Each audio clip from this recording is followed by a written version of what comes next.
the COVID-19 vaccine weakens the immune system and are the cause of what some people refer to as turbo cancer in people of all ages. Yes, I have on my website a list of links to studies that show the damage done by those vaccines. And this is as early as January or February 2021. Mhm. Since then, thousands of more studies have appeared. So I'm comfortable that scientifically we can say this was a devastating event. This vaccine has caused more damage than good. I do think in part post-COVID syndrome is simply post-vaccine syndrome. And so the immediate response you get when you say something like this, oh, well, I never took the vaccine. Well, but you were exposed to people who took the vaccine. There are studies that confirm that the vaccine sheds to other people, especially people who are close to the vaccinated person. So I know this is controversial, but I would recommend if you wish to check with a scientist and Dr. Peter McCullough has done excellent work and published over 500 papers on this issue. He also has appeared in Congress, including in the United States Senate, I believe, and in different state senates, and in, I think, the European Union Parliament, European Parliament, testifying about the harm, including the harm from the COVID vaccines. So I No, don't think this is anymore a completely controversial opinion. It's interesting to me that oncology is now one of the areas that Dr. Peter McCullough mentioned. He mentioned hematology, immunology, cardiology, and neurology. And that's true. The majority of studies have been done in those areas that show clear-cut adverse events in those areas. However, there's no doubt in my mind that those turbo cancer are also a consequence of that vaccine.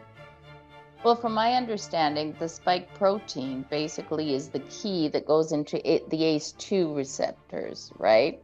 Yes, So what happens is since we have those receptors in all organs of our body, logically, the spike protein can affect any one of our organs where we have the most receptors. correct. And the mRNA injection acts the same way by multiplying the spike protein, right? Yes, Using our cells as becoming little manufacturers of the spike protein. So yes, one way or the other, you're overrun with spike protein, and the spike protein will do damage depending on your genetics, depending on your sensitivities, depending on the toxins that you're exposed to. It will strike in a different manner. That's why we see all of these things. there's additional factors. One of them is the actual inclusion in the vaccine of cancer cells. So the cancer cell line HeLa, it's one of the most aggressive cancer cell line. It's originally a cervical cancer from the 1950s. It's used in research. It's listed in the patent for the Pfizer vaccine.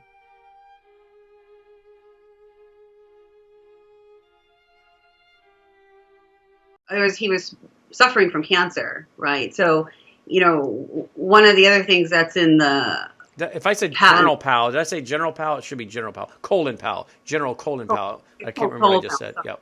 General Colin Powell. Um, yeah, I mean,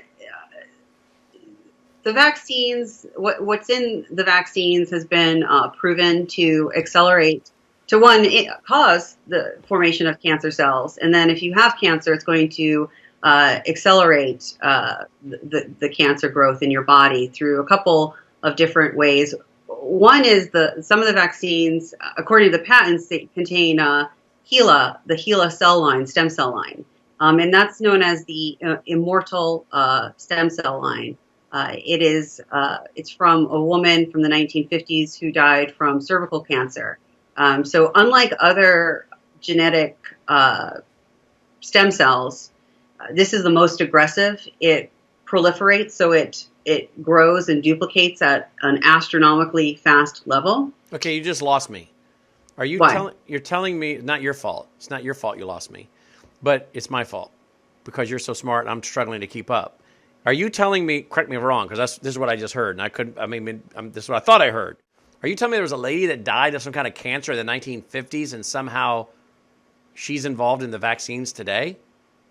Yeah, it's called HeLa. It's the HeLa stem cell line, and so that it's in the patent, and we'll go through it. So when you see stuff like that, they've since then actually detected cell lines like that in the vaccines. So we're clearly dealing with a whole different ballgame.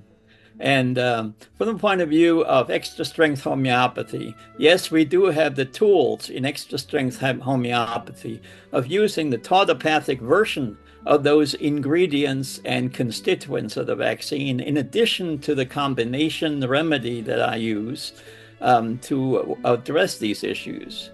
Turbo cancer is a challenge because of the time involved, whereas ordinary cancer, you have plenty of time usually. Not every time, but in many cases, you have plenty of time to address the situation. In turbo cancer, sometimes you can because you just don't have the time. But we need a new challenge, right? In homeopathy, we always need new challenges. And we get them. We don't. We get them. We don't. We need people to slow down so we can actually help people to heal. It's not going to happen. It's not going to happen. I agree. But one can dream? Yes, one can dream.